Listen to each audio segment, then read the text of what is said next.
morning, world. This is Steve Rao, the host of Pod and Roku TV's World Edition, and I greet you live from the All America city of Morrisville. No, I'm not in Washington this morning, although I wish I was. To this wonderful show, and North Carolina is the 8th largest state in the United States of America. Today, we're going to talk about a lot of great things, and I'm just going to share some insights with you. But Ukraine's control of Bakhmut is devastated, is slipping. Ukrainian forces have been reduced to small footholds in the city, but they're surrounding Bakhmut still.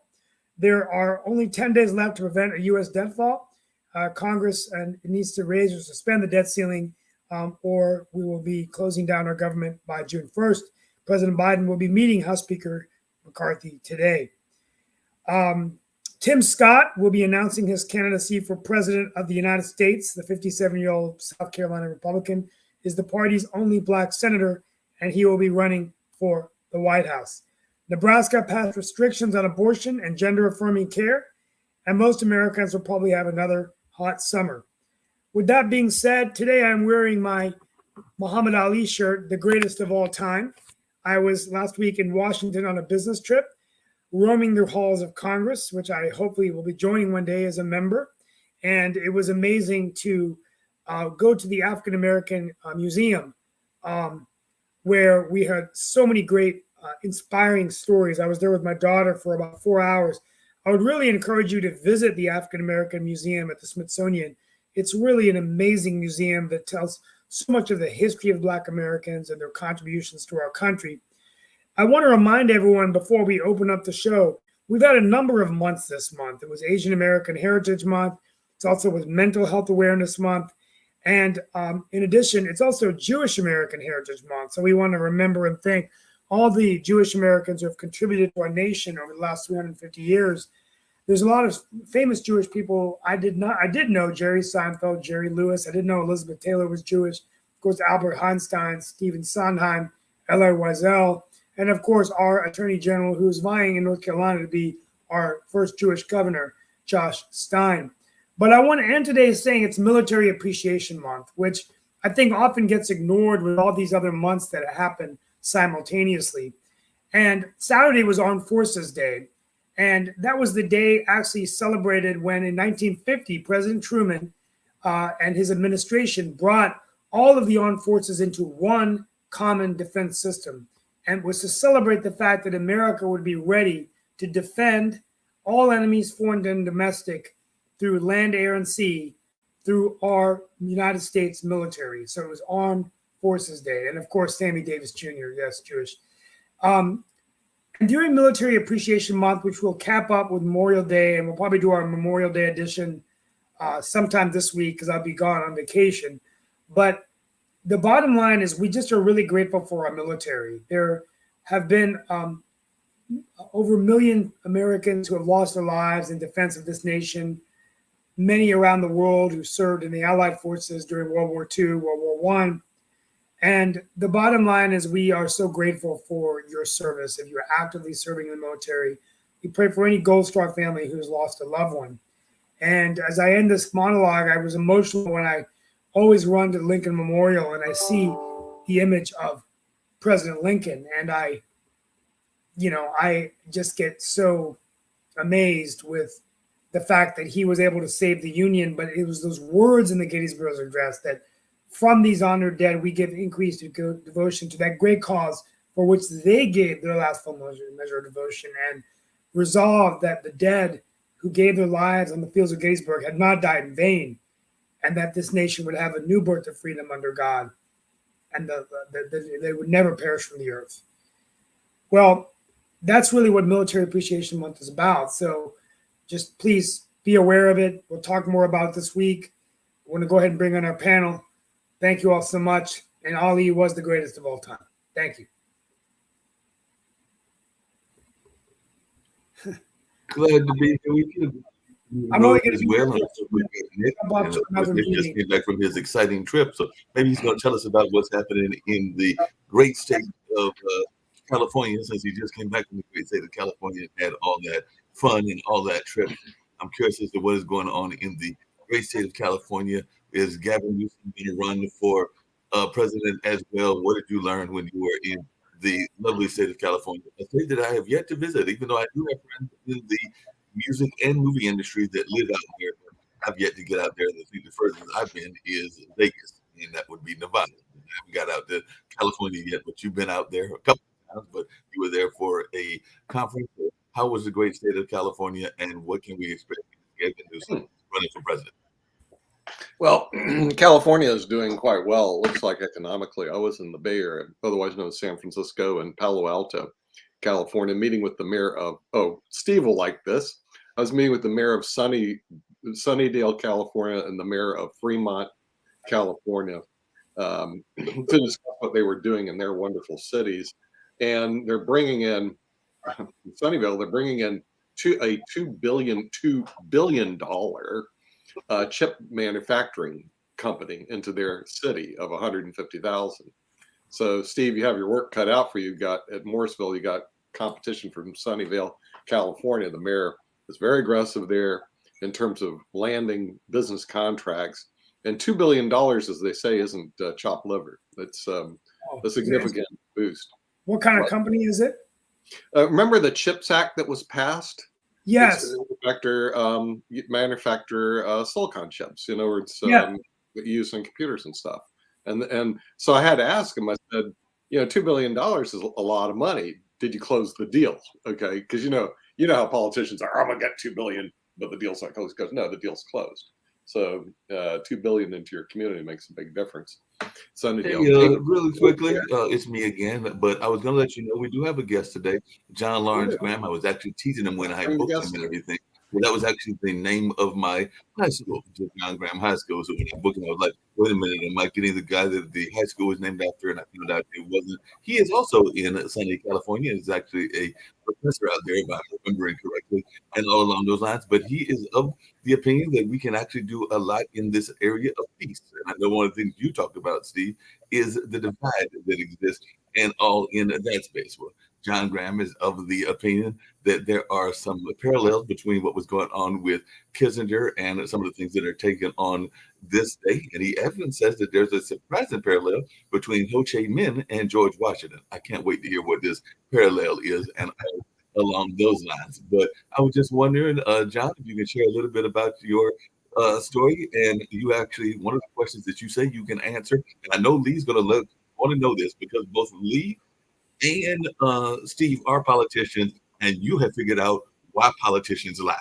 I don't know what you figured out, but you figured it out. And you also have some thoughts about why men are smarter than women or vice versa. And I can't wait to hear your thoughts about this. Mark, the short answer is because they can. They can. Hi, Mark, and all the other guys. It's nice to be here. Sorry I was a little bit late. I didn't know to switch one of the things on, but anyway, here now. Why do politicians lie? Because they can. Yes, that's part of it. But we let them. That's another part of it. The classic case in developing my book, Charlotte's War, I was studying the history of the Vietnam War, and spent a lot of time reading about Henry Kissinger. And what amazes me, or the great irony of Kissinger, is that he just celebrated his 100th birthday earlier in the month. And he's been so long-lived, and he's responsible for shortening the lives of so many millions of people around the world. The irony is just great. But as a negotiator, and that's really my area of expertise, is international negotiation. He won the Nobel Prize in '73 for his work on building the peace agreement with Vietnam. But he was an awful negotiator.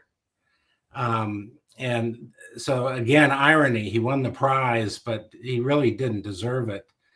His biggest problem in negotiating was his lying.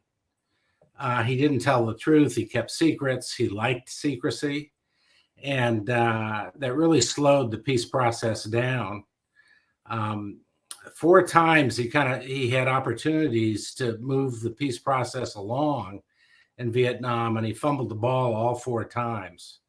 The first time was in 65, and I'll quit in a second, but the first time was in 65, and U.S. Ambassador to Vietnam, Henry Cabot Lodge, asked him to come and meet with the South Vietnamese leaders and the military leaders and do an assessment of what was going on there in 65. At the end of those meetings, he concluded that there was no end in sight and we need to put more troops into Laos and Cambodia. So he could have learned more. He could have been more specific about his advice, but he really didn't add anything to the peace process in 65.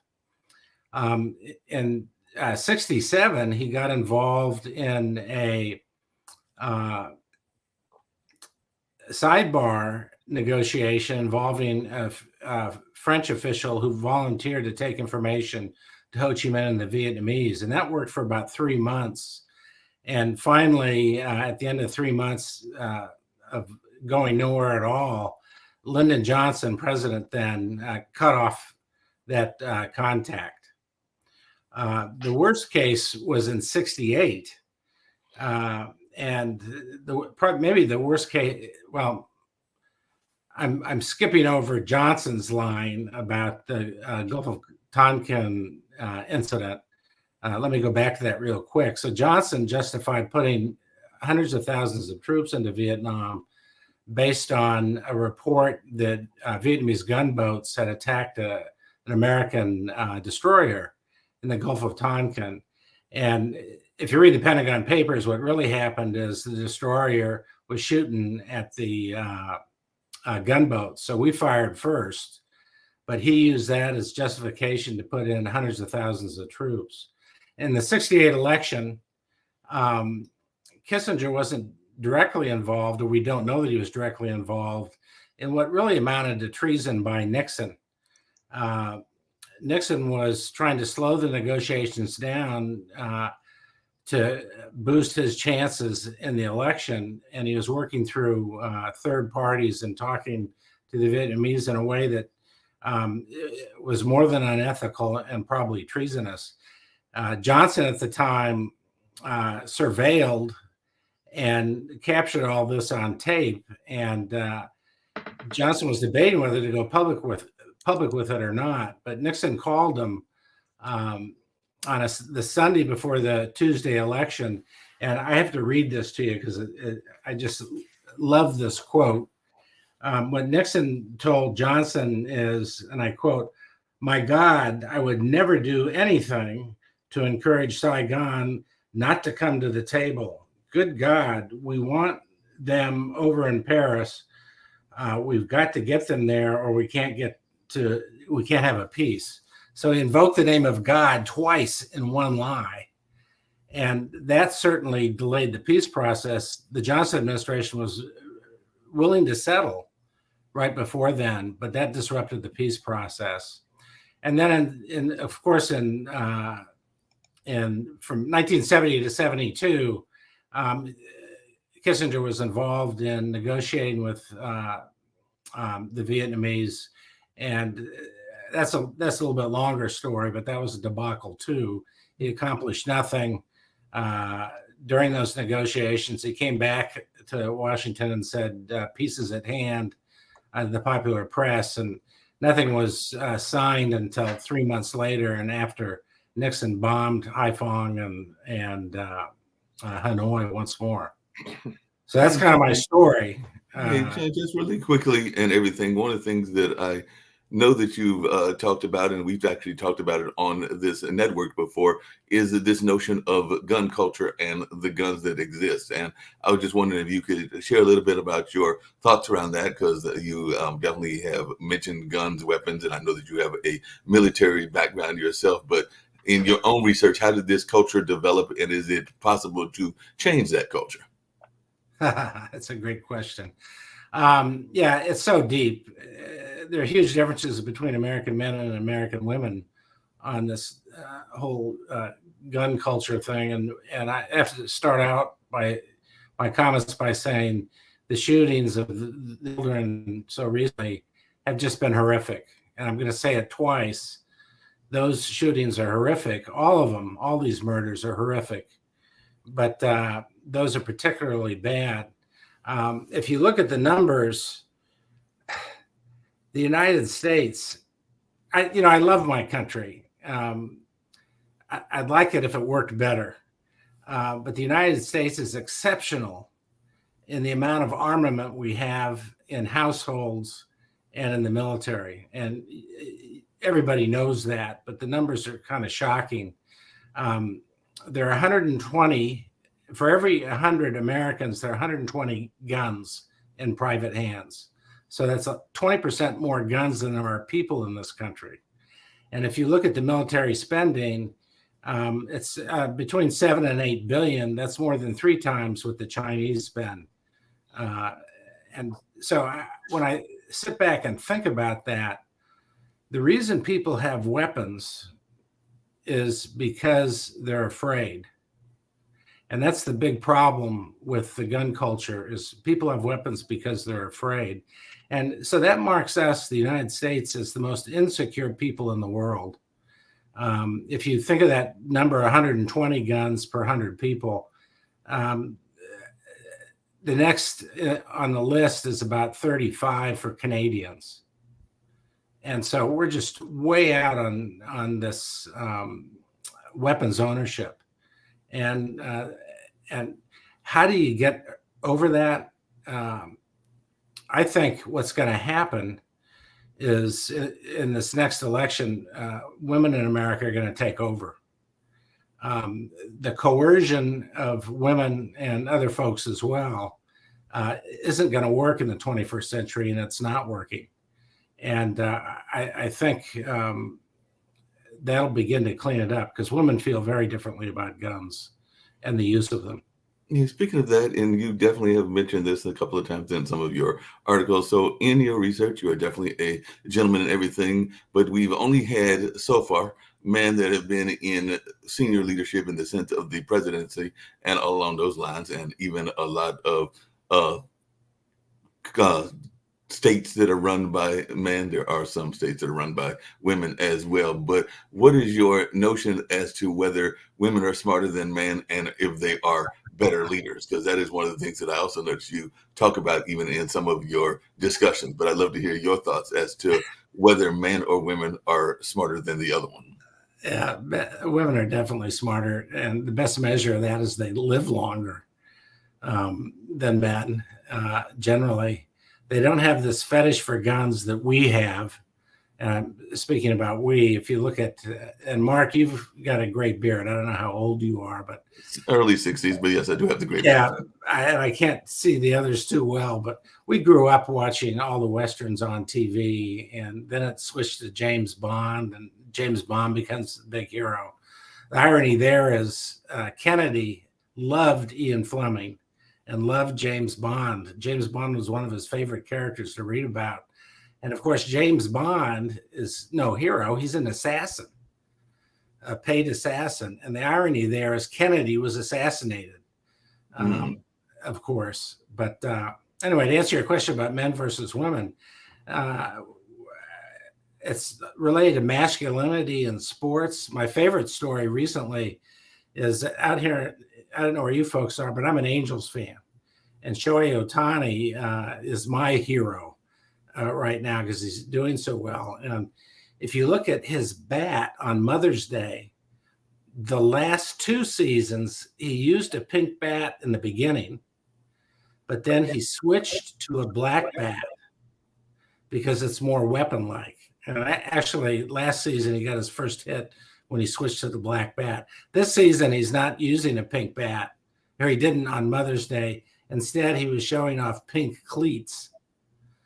But the point is, this weapons culture is so deeply embedded in American men, related to sports and power and masculinity and sex and all that kind of stuff. It's maybe we should paint all guns pink, and maybe that would begin to at least change the conversation in the culture about the meaning of them and why we own so many. Yeah, I know we're going to open it up to other folks on the panel and everything, but there is a major war that is going on. You are a peace negotiator. So do you think that there is any hope of a change in the Russia-Ukraine conflict? And can we actually have some successful negotiations there? I know one of the things that you have talked about is trade and inventive negotiations, and I'd love to hear what those are and how they can lead to peace. But I would just love to hear your thoughts as to how those work, because I know that we've tried trade embargoes, we've tried a number of other things, not just in against Russia, but against a number of other folks that are considered enemies of the state, for lack of a better term, and everything. But I was just wondering your thoughts about peace and whether it can be done through negotiation, and if there's any possibility of peace there in Ukraine. I think we had what's sad to think about is in early in the century, Putin asked to become a member of the European Union and NATO, I think, and we refused. Early in the century, we were developing trade relationships. I was over in Moscow teaching Russians how to negotiate with Americans and Japanese in business settings so that we could build trade. And we know that trade causes peace. That's kind of my mantra. Coercion doesn't work. Trade sanctions don't work. There have been excellent studies done on that. And the bottom line is, in the best work and the best scientific studies of the effectiveness of trade sanctions, they maybe work 25% of the time in accomplishing the stated political goal. But the bad consequences, the unintended bad consequences, are just awful. And, if you think about a place like Cuba, it doesn't work. We've been taking our business students to Cuba the last few years in an effort to try to build more trade with Cuba. Trump really stopped all that. And I'm kind of pissed off at Biden right now because he hasn't really tried to improve that relationship. But trade is really the key. And trade works for three main reasons. One is people meet each other and they get to understand one another's culture. And that's true within the United States, even across different ethnic groups or genders or whatever. If you're working with other people, you begin to understand them better, and that helps. The second reason trade works so well in building peace is it creates interdependencies. So right now in Washington, with both Republicans and Democrats, the big enemy is China. We're never going to have a war with China. Nobody can afford that war. And if we had any kind of dust up with China and trade was delayed, I'm almost done, and trade was delayed, there'd be chaos in China within 6 months because of the fact with the U.S. And let me just make one last comment about the third reason. The third reason is international trade builds creativity. And we get good ideas from other countries. And that's really important within the United States as well. The diversity of the United States population really makes this the most creative country in the world. And I'll be quiet now. Please ask questions or whatever. Yeah, to turn it over to the other folks. So I just have one quick question. First of all, thank you for coming to the show. Second of all, thank you for bringing up with the trade issue and also how it does help. And I agree with you 100%. But why is it not helping more with China, since we do a tremendous amount of trade with China in terms of, I do believe we are at war with them. It's a Cold War, albeit, but we are at war with China. I believe we are. We're absolutely not. I track, if you go, we publish something called the U.S.-China Barometer, and you can Google that. This is through the university. And we've been tracking the relationship between the two countries on about 30 different dimensions for the last 10 years. And the data go back farther than that. And the trade relationship goes on. Trump disrupted things, but the trade is so important to both countries. The politicians in Washington, and this goes back to Nixon, but they love to scare us. One of the reasons why there's so much anxiety in this country right now is the politicians use fear appeals. Media also, but you're right. But we should have a good relationship with China. But what's going on there is they're kind of imitating Trump, and the autocracy is getting worse there rather than better. But I think that can turn around if we calm down and start acting like a good trading partner, a good neighbor. Hey, just really quickly, and I know others have questions as well, but I did say I was going to bring it up earlier. What is this parallel between, because a lot of people think of him as like one of those very much dictators, whereas the other one is the father of the country. So what is this parallel between Ho Chi Minh and George Washington? So definitely, what is this parallel that exists there? Well, there's part of it's in writing. So right after World War II ended and the Vietnamese fought the Japanese with us, and the OSS gave the Vietnamese, including Ho Chi Minh, a lot of weapons and radio technologies to help fight the Japanese. As soon as the war was over, he wrote a Declaration of Independence for his country. And it's a love letter to the United States. It doesn't, the word communism is not in it.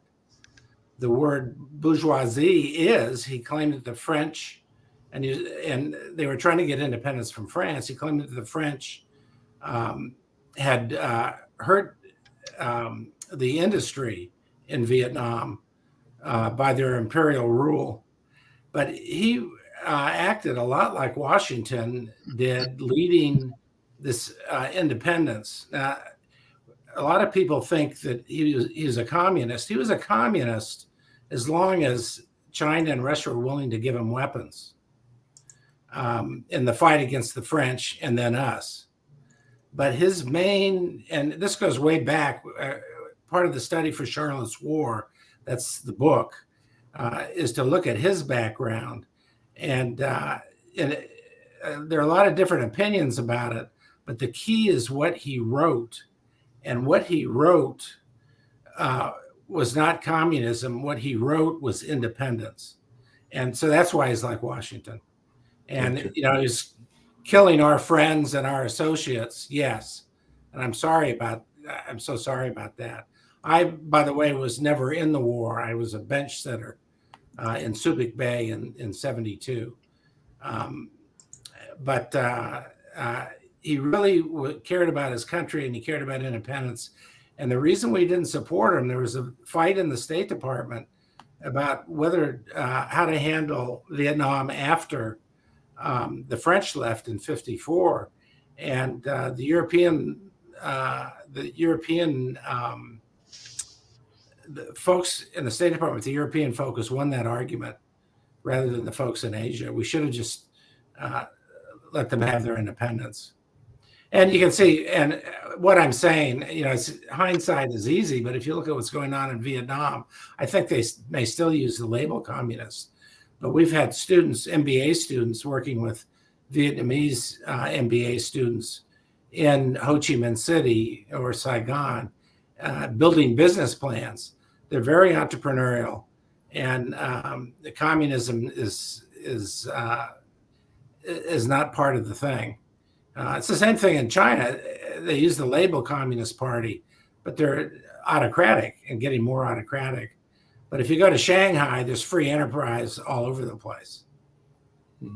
Hey, Jacoby or Sasha, any questions? And then there's a phrase that I also know that I think it might be from your book, but I'm interested to hear about this phrase. But Jacoby, turn it over to you. Oh, I just had, one question, because one thing that you had brought up was, and it tied mainly to the gun culture, about the which is that fear that runs that thread of that gun culture, and it sounds like that fear also runs that thread of the angst that's built up towards China and how the politicians have pushed that. How do we crack that fear? Because it seems to permeate through a lot of things more than just those two. But I mean, how do we crack that? Yeah, the worst thing in my understanding of history and Vietnam in my time is what Nixon did in 1946. Nixon ran for Congress in California in 1946. John Kennedy ran for Congress in Massachusetts in 1946. Kennedy was advocating peace and engagement as the primary approach to international relations. Nixon was using a Red Scare. He accused his Democratic opponent in California as being a commie. And Nixon used that all the way through, used that fear of communism and fear of foreigners. The other politicians in other countries do the same thing. I was in China, I don't know, maybe 20 years ago, driving around Xi'an. And I saw a guy with a newspaper on the street, and I asked the driver to stop because I wanted to get a copy of the newspaper. And what caught my eye was it had a picture of an American aircraft carrier on it. So the Chinese were using fear of the United States to gain political power in their own country. And that goes on even now, of course. In 2000 in particular, Christopher Cox, the congressman in my district, published a report called, it was about Chinese espionage. And right after the election, when Bush won, China was still the big enemy that everybody was worried about until 9/11. And China was a distraction. This political, using the commies and the Chinese as an enemy was a distraction from the real threat. And so that's, how do we get around it? For me, the most important thing I can say maybe is that what everybody should do in the country to prevent the lying, which is so endemic, if you think about gun culture, lying in Washington, D.C. is so deeply ingrained in politicians. And all you got to do is ask a sitting politician one question, and you begin to get some change. And the question is, do donations to your campaign influence your votes? And they will always answer no, but all of us can see lying, even though they're pretty good at it, lying on people's faces. And if voters start asking that question, do campaign donations influence your votes? And I'm not talking about the donations ordinary citizens make. I'm talking about the big companies and big donors. And all the politicians are paying attention, both Democrats and Republicans. There's so much money running through the system that they aren't doing a good job of representing the people's needs. And that's how Trump got elected. Everybody was pissed off at the government. So here's a guy that was also pissed off at the government. He got elected and made things even worse. But our government isn't serving us because our government is serving the big donors. I know Sasha probably has a question as well, but before I get to that, there's a phrase that you had called the primordial persuasion was punishment. The first sophistication was exchange. What exactly is that phrase from, and what does it mean? Yes, that's my mantra. I really appreciate hearing you say it. That's fun for me. But, in my studies of negotiation, and even in the book, we go back to southwestern Africa, where the San people live, and look at how they got along with one another and how they negotiated. And, as humans, we started out, if we were trying to persuade somebody, we started out punishing them or using bludgeons or whatever to get our way. But the sophistication, which humans and no other animals have really come up with, is exchange.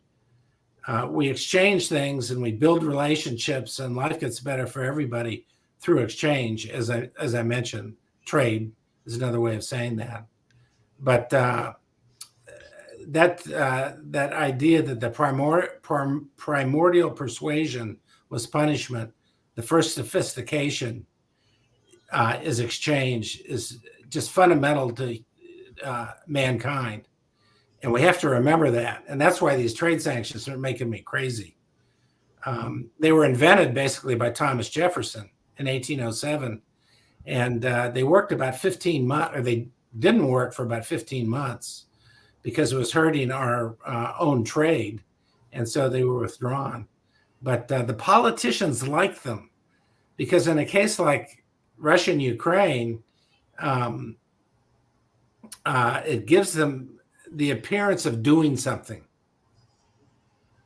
but they're not really hurting the long-term relationships between the countries through using trade sanctions. So you can see that in places like Cuba, and we've also studied negotiation styles in Iran, and the same is there, where we destroy our relationships with the people, and we have no political effect with the trade sanctions.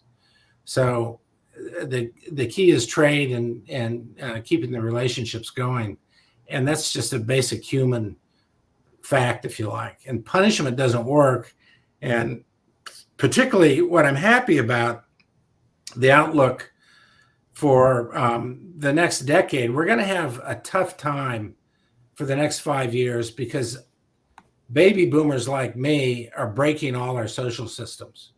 There's just not enough money for healthcare, not enough money for pensions, not enough money for schools, not enough money for anything because we're sucking it all up in our old age.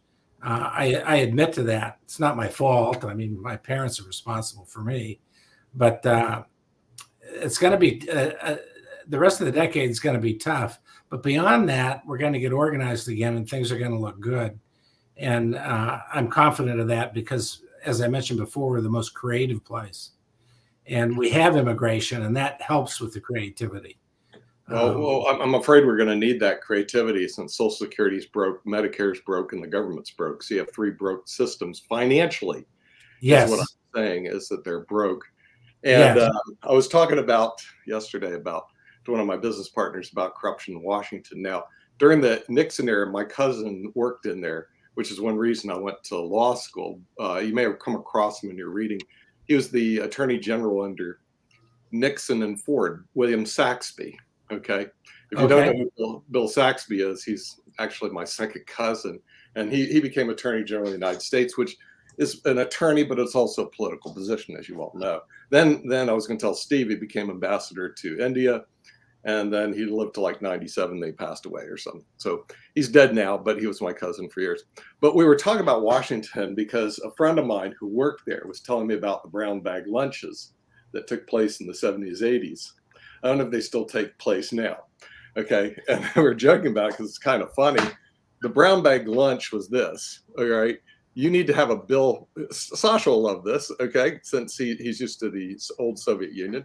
Okay. You need to have a bill pulled in Congress. And he said, and this is an attorney friend of mine explaining how you get bills pulled in Congress. So you have an adverse bill against your interests that's sitting in committee. You invite the committee chair to a brown bag lunch. All right. And then you go have lunch with them and you drop the brown bag off and you say, look, I got to go. I've got some other appointments. Jatovia and Mark, you'll like this too. And this may be a true story, by the way, to a career politician who was a U.S. senator sitting on a chair and eventually a presidential candidate. Inside the brown bag was, guess what? How about $50,000 in cash? Nice. Right? And he knew that the reason you were there was to pull the bill out of committee that would have affected your particular tax shelter. Now, that was the way. And now this guy was an attorney who lived in there in Washington. He lived near the Washington, D.C. area. And the senator was a U.S. senator from the great state of Pennsylvania, where he had his headquarters. And then what happened was this. All right.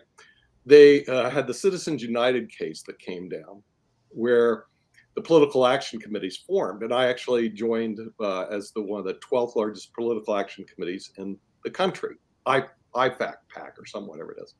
Anyway, you didn't need to do the brown bag lunches anymore. What you did is you met every month and you handed checks to Congress campaigns if they supported your position. And our checks range from $3,600. You'd be surprised how small these people be bought off, honestly, to $600,000, depending on their position in Congress. And that is how Congress works today. Now you have the American public out there. They don't have a bloody clue. They absolutely don't have a clue about the PACs. And I thought I'll go back on the PACs. I resigned from my PAC several years ago, but part of it was I just can understand we're meeting every month and we're handing out checks. That's it. And looking over congressional positions. If they're following what we're telling them to do, they get a check. If they don't, they don't. I mean, it was kind of to me like not a really fulfilling, in terms of this is what we do.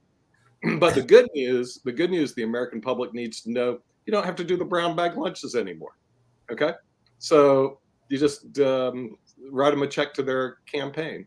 And I noticed conveniently, Steve, our two politicians have left the conversation. They've left the building, the two politicians and everything. But hey, I did have a question for John and everything. If you go through history and all along that space, we do have the war in Ukraine. There are also wars in Africa. There are wars throughout the area and all in that space. So are we as humans just naturally inclined to be a warring society, to have wars? Is there ever any possibility of true everlasting peace? I know that that's something that even Kennedy and other people that are on the political lane have talked about, but sometimes I wonder if that is a utopian dream or if that's something that can actually exist. So you are doing studies around negotiation and peace there in California. So is it something that is achievable in our lifetime? Oh, yeah, definitely. And let me explain. There's an excellent book by Steven Pinker. He's a professor at Harvard. It's called Better Angels of Our Nature. And in that book, he provides a ton of empirical data arguing that your chances of dying by homicide or war now on the planet are about the lowest they've ever been. Now, I know that if you watch the news and you look at the gun culture that we were talking about, that sounds like a fantastic claim. But the evidence is there. Ukraine, I believe that Ukraine and Russia is an anomaly for the 20. We'll look back and go, God, what happened there in the 21st century? But we just aren't seeing wars incursions across borders anymore, because they don't work. I mean, look at what happened to us in Vietnam. Look at what happened to the Iraqis when they attacked Iran. Look at what happened to the Iraqis when they attacked Kuwait. You just can't win a war in another country anymore because the defenses are too good. So that's kind of going away. This Ukraine Russian thing, I hope, is going to be kind of the last gasp of these kinds of things. That doesn't mean that civil wars are going to go away and violence within countries. But the big wars, I think, are fading away, and we can be to a great peace. And one of the things about human beings is we don't like killing people. Even men don't like killing people. It's an unnatural behavior. You can justify it in war, of course. But if you just look at the numbers, and 99.99% of humans have never killed and never will kill another human. And so these murders, the violence, the crime, even the warfare is kind of an unnatural act for a human being. Humans are designed, and I go back to 300,000 years ago in Southwest Africa, were designed to collaborate. The other animals that we competed with actually collaborate as well. If you think about prides of lions or hyena or the groups, the species that have survived have been working in groups, and humans are designed to collaborate and cooperate. We're built in our brain and in our communication systems to collaborate. And so this, I think, I don't want to quote Kissinger, I think peace prospects look very good once we get over this Putin thing. And I think that, by the way, I was at a peace conference this time last week at Stanford, and the question came up for every speaker, basically, what about Ukraine and Russia? can we negotiate peace there? I think Putin's got to go, and nothing's going to happen until it does. No, one way to think about what's going on now is that in the 21st century is nobody in their right mind would invade another country because of all the failures of invasions and incursions. And so the point is Putin doesn't have his right mind. And it's too bad because 20 years ago, we had Mikhail Gorbachev here speak on campus 20 years ago. And one of the questions from the Orange County audience was, what about Putin? What's he going to be doing? This was in 2004. And Gorbachev, who probably saved more lives than any other person in the last century because he let the Soviet Union dissolve without violence, he said, well, Putin seems to be going along the same democratic path as I had advocated. And he said that confidently. Obviously, that hasn't worked out over the last 20 years, but part of that is kind of our own fault. I was going to do a book on how to negotiate with Russians. I already had a book on how to negotiate with Japanese. I thought we should do one for how to negotiate with Russians because this is in the early 80s. We're starting to have interest in trade. I'm sorry, in the late 80s. We're starting to have interest in trade. We have data on how Russians negotiate versus Americans. They're interested in selling us things. And I went to my publisher, and my publisher said, well, how many American business people travel to Japan every year? And the answer is about 250,000. And so that justifies publishing a book on doing business with Japanese. And we did that. And then the publisher asked me, how many Americans go to Russia every year to do business? And the answer is, at that point in time, was about 36,000. And that doesn't justify a book. I'm going to get back to that book. I have a co-author. We're working on it a little bit. The title of it is going to be something like When the Fighting Ends, How Do We Do Business with Russia? I already have a book that's finished. It's not published yet, but that book is roughly how do we do business with Iran once we get over this current crap that's going on between the two countries for no reason at all. I mean, Iran is no threat to the United States. If they get nuclear weapons, there's still no threat to the United States. And we've had a good relationship with Iran in World War II. We were on the same side. So anyway, I'm going to do those books whether they sell or not, because I think it's important to understand the opportunities and the power of trade that I've already described.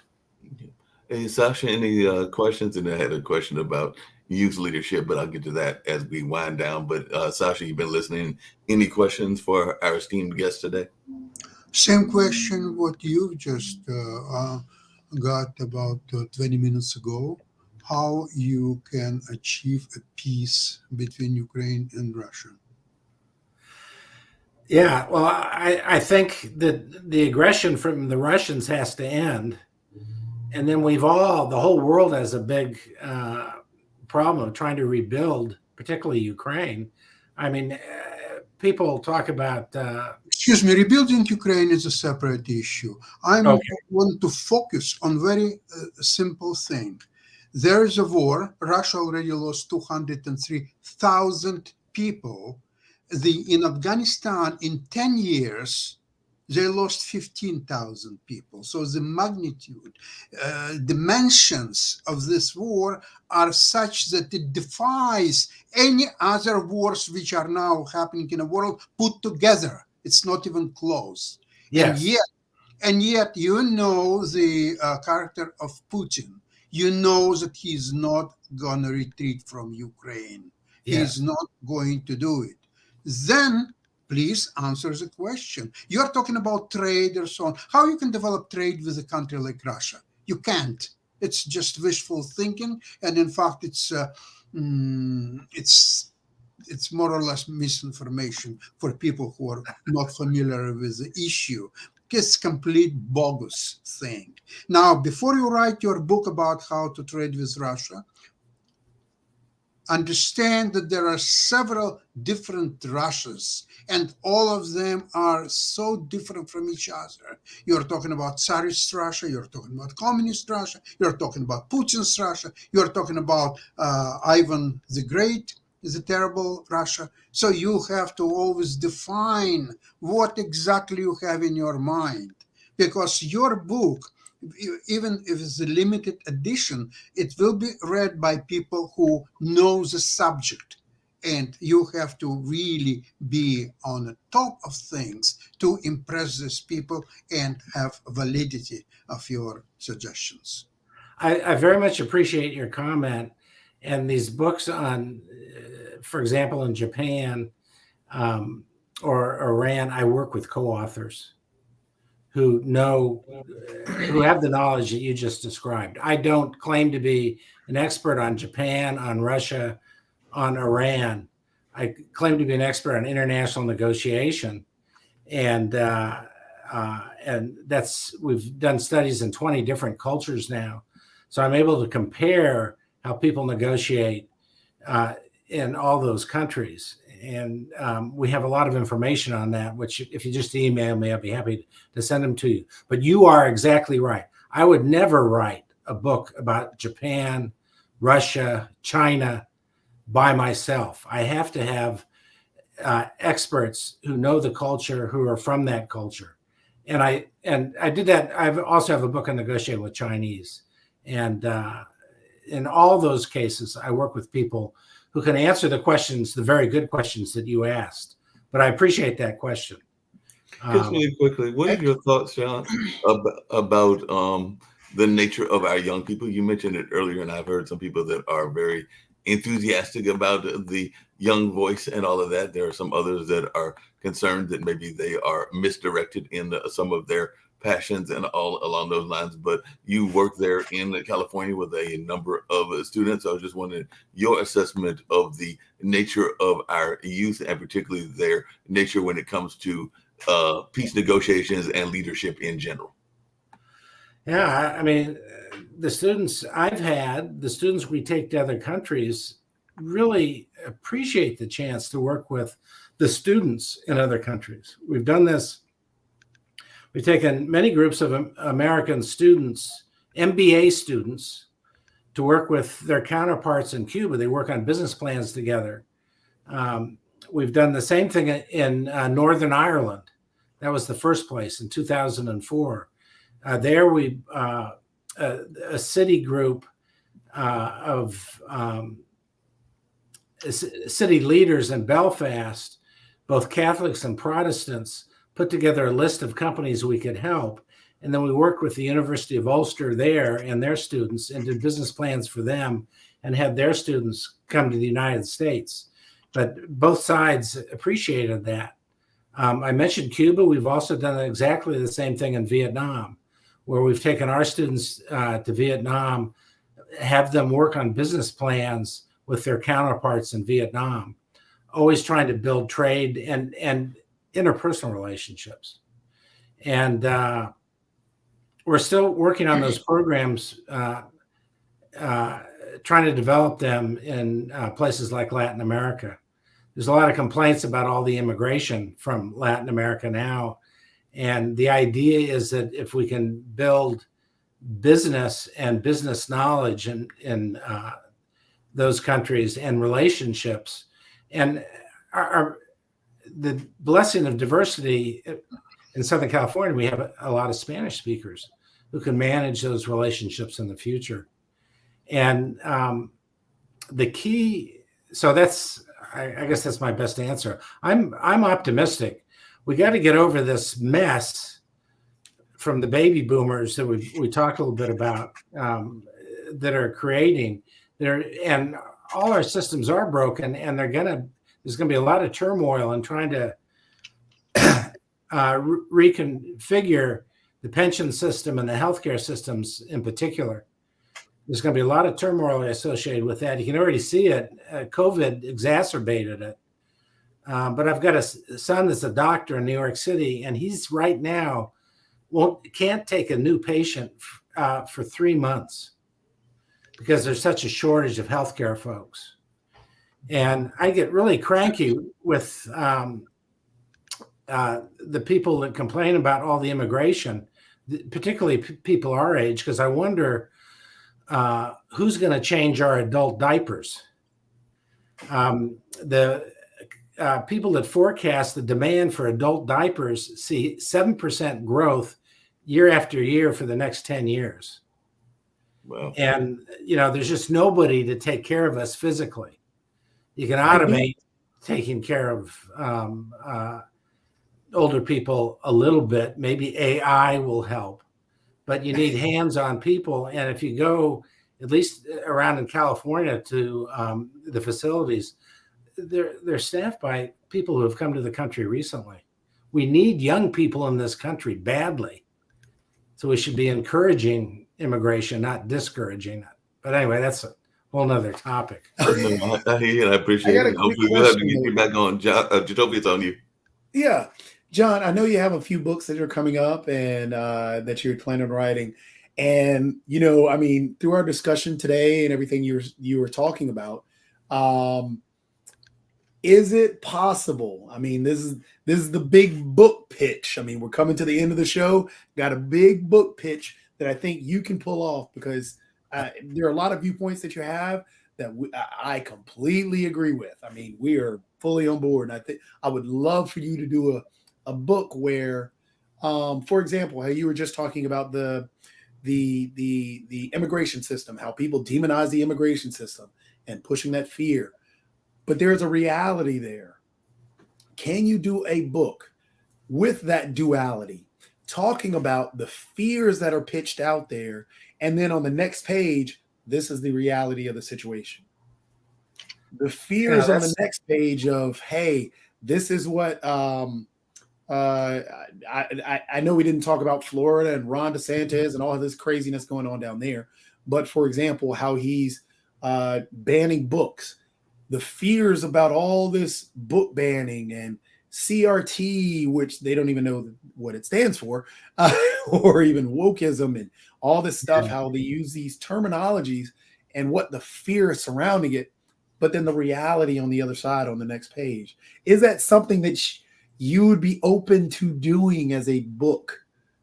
I'm certainly going to start writing about the gun culture and the fear associated with that. I haven't written much about that. It's embedded in Charlotte's War. That's the novel that comes out tomorrow, actually. But all my books are oriented toward building peace.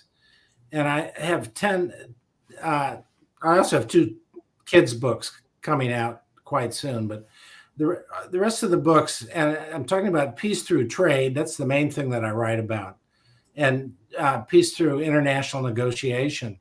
But I also have a book on the drug culture in the United States. It's called, and how the companies are jamming drugs down our throat, all kinds.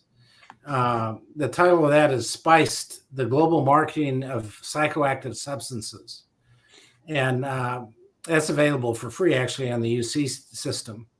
But one of the other new books, it's a 3rd edition of a multi-generational family book, where we talk about the only solution, really, since the government isn't taking care of us, is our families, our extended families. So when we wrote the 1st edition with my sister, I told my 4 kids, I'm going to end up living with one of you. I'm not sure which one yet.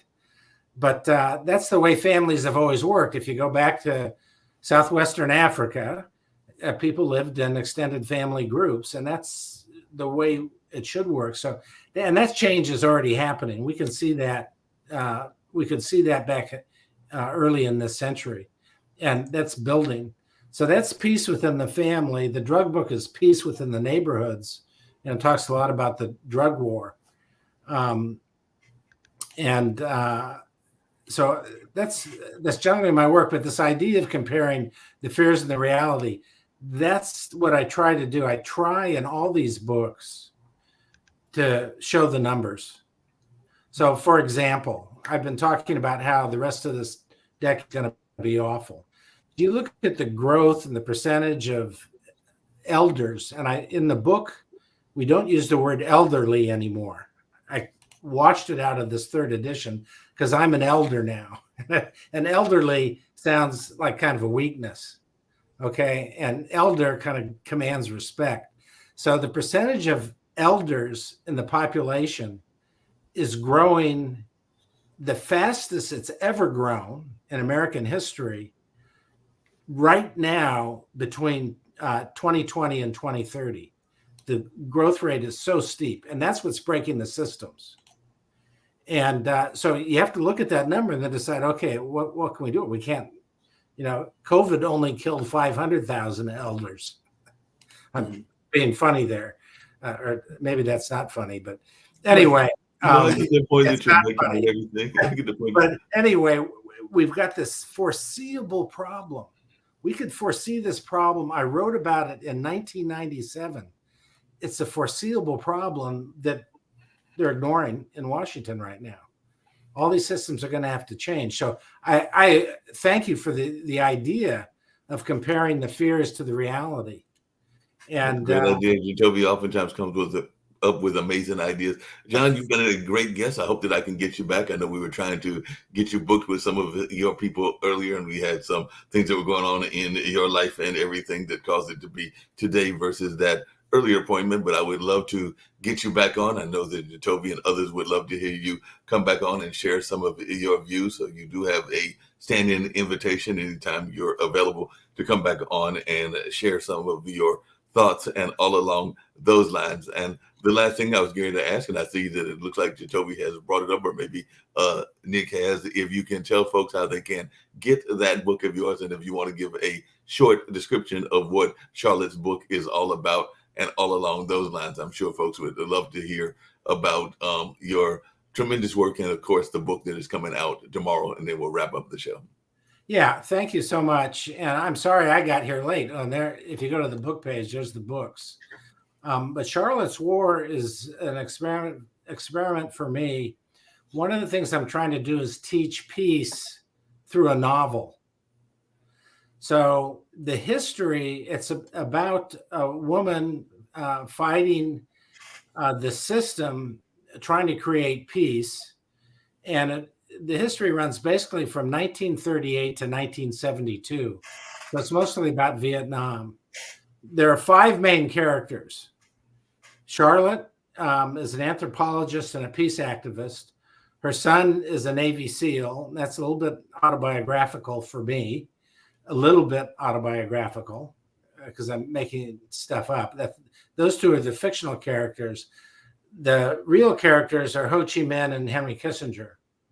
And then the 5th character is television, because television has been so important in that time frame, in influencing how people feel about the war. Think Walter Cronkite, for example. But it's not just him; it's the medium. So it's a history, but it's a family. If any of you you probably read Winds of War by Herman Wouk. And it's kind of modeled after that. But it's about a family trying to survive World War II, the Korean War, and in particular, Vietnam. Well, and you can just go to Amazon and clunk in Charlotte's War, and it'll pop up. And tomorrow's the day you can place an order, and they'll guarantee delivery right away. Well, I appreciate that. And there's the book and all along those lines. So I appreciate Jacoby pulling that up in that space. Just, I said that was the last question, but I did have one because you did mention children, and you have 2 children's books coming up as well. So if you can just tell us a little bit about that, and then I'll hit the outro and all in that space, because I know I don't have any kids, but I do have 2 nephews. They're teenagers in their age range, but Jacoby's got kids that are I think one is a teenager and the other is not, but Jacoby can correct me if I am wrong in that regards, but they might be interested in these children's books. So share a little bit about the children's books that you have written as well. The first one I did with my sister, it's called The Great Squirrel Burglar. And it's about an old guy squirrel. He's got a beard and he can't remember where he hid his nuts. And so he's walking around the neighborhood asking people, have you seen my nuts and acorns? Actually, have you seen my acorns and nuts? Sorry for the off-color joke there. No but anyway, my sister is the artist, and it's all about how extended families work and how grandkids can help take care of grandparents and vice versa. And so it's The Great Squirrel Burglar. Lawrence Graham is the author. It's on that book page that you showed. The second one is even for teenagers. It's a book of my photography, but it's intended to promote creative thinking. So, for example, we show a picture of a tree and a picture of a seal. And the question for little kids is, can you say these words? But for teenagers, how are those two pictures connected? Mm-hmm. Well, they're both living things. They both have brown. The most interesting answer I've heard is they're both connected by the word bark. Oh. Seals bark, trees have bark. No, so in order to get to that last answer, you have to use the creative part of your brain. And the book is intended to stimulate that. Both those books will be out a little bit later in the summer, but they're intended for grandparents to sit with their kids, grandkids, and it's to build this relationship between grandparents and grandkids, and they go real well with a multi-generational book. Well, we're going to have to get Jacoby with you because Jacoby is involved in the esports arena and the video game arena. So maybe we can turn a video game into some of those books or vice versa. So we may have the video game version going as well if Jacoby's up to that conversation, since he gave you an idea for a book. I'm very interested for video games. Yeah, I'm very interested in that. Mark, I thank you so much. I apologize for being late. I'm kind of a low-tech guy, and I didn't see the button down there to push. But anyway, I'm happy I got to talk with all you folks. It's too bad we can't meet in person and learn more about one another. If you send me a quick note, it's jgraham@uci.edu. We can start talking a little bit on the internet if you like. Yeah, definitely will do that. And I'm sure Jacoby would love to do that as well. And like I said, you definitely are invited back on this show as well as some of our other shows. We might even have you appear on a Gamers Den at some point or another, as that is Jacoby's show that runs on the evening, sometimes on Monday, sometimes on Tuesday, because he's also got a busy sports schedule as he does the on-the-field announcing for both the Hurricanes and the Durham Bulls. So we sometimes have to work around that schedule as well. Okay. Just let me know. I'll be happy to spread the word. And if you guys can spread the word, I really appreciate what you said about, again, you said it, but the primordial persuasion was punishment. The first sophistication is exchange, and that's what humans are all about. So I appreciate this exchange. No, I definitely appreciate having it, and we're getting ready to get on out of here. I know they're doing the economic show, and then we've got a media show later as well. So we're going to get on out of here, but I have thoroughly enjoyed the conversation, and hopefully we'll be seeing you again in the near future. Okay, thank you.